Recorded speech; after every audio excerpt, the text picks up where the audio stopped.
नमस्कार मंडळी, झकास रेसिपीमध्ये तुमचे पुन्हा एकदा नवीन एका व्हिडिओमध्ये खूप खूप स्वागत. तर मंडळी, मकर संक्रांत स्पेशल आज आपण तिळगुळाचे लाडू बनवणार आहोत.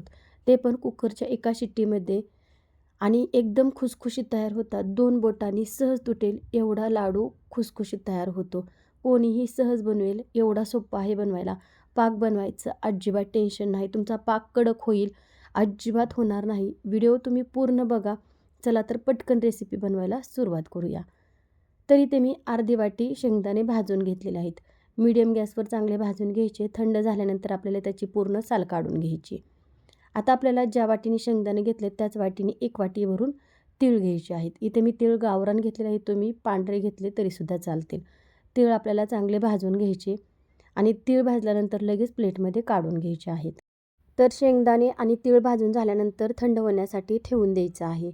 आता आपल्याला हे दोन्ही थंड होत आहे तोपर्यंत आपण पुढची कृती करून घेऊया. इकडे मी कुकरचा डब्बा घेतला आहे. आता यामध्ये 1 वाटी भरून गूळ घालायचा आहे. ज्या वाटीने आपण शेंगदाणे आणि तीळ घेतला आहे त्याच वाटीने मी इथे गूळसुद्धा घेतलेला आहे. आता यावर झाकण ठेवायचा. पाण्याचा वापर अजिबात करायचा नाही. कुकरमध्ये डब्बा ठेवायचा गुळाचा, यावर झाकण ठेवायचं. झाकण यासाठी ठेवायचं, यामध्ये पाणी अजिबात जाऊन द्यायचं नाही. कुकरच्या 2 शिट्ट्या होऊन द्यायच्या आहेत. कुकरच्या शिट्ट्या होत आहे तोपर्यंत आपल्याला मिक्सरमधून शेंगदाणे आबडधोबड बारीक करून घ्यायचे आहेत. तर बघा इथे मी शेंगदाणे जास्त असं बारीक केलं नाही, थोडंसं आबडधोबड ठेवलं आहे. आता ते बाउलमध्ये काढून घेऊया. यानंतर तीळसुद्धा आपल्याला असंच आबडधोबड बारीक करून घ्यायचे आहेत. पूर्ण अजिबात बारीक करून घ्यायचे नाही. आणि तीळ मिक्सरमधून बारीक करताना आपल्याला सगळे तीळ अजिबात बारीक करायचे नाही, थोडेसे बाजूला ठेवायचे आहेत.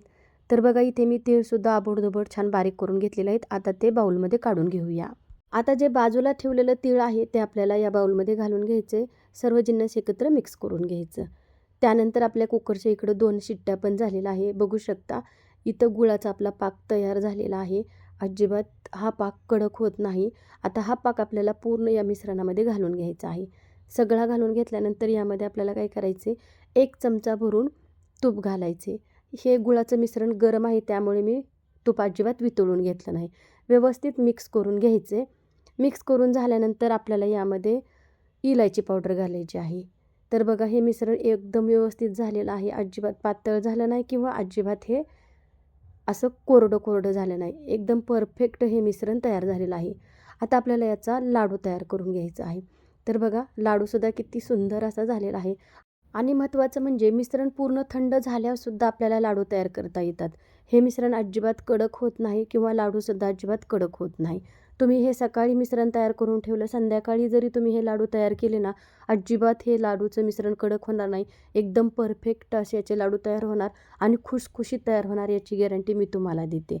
एकटी तुम्ही बनवू शकताल, कोणाचीही मदत न घेता एवढे खुसखुशीत असे लाडू तयार होतात. बघा इथे मी सगळे लाडू तयार करून घेतलेले आहेत आणि दिसायलासुद्धा किती सुंदर तयार झालेले आहेत.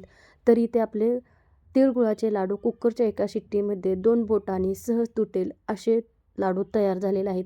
तर मंडळी तुम्ही यावर्षी मकर संक्रांत किंवा हळदी कुंकू स्पेशल हे लाडू तयार करा. मला गॅरंटी आहे सगळ्यांना लाडू आवडतील.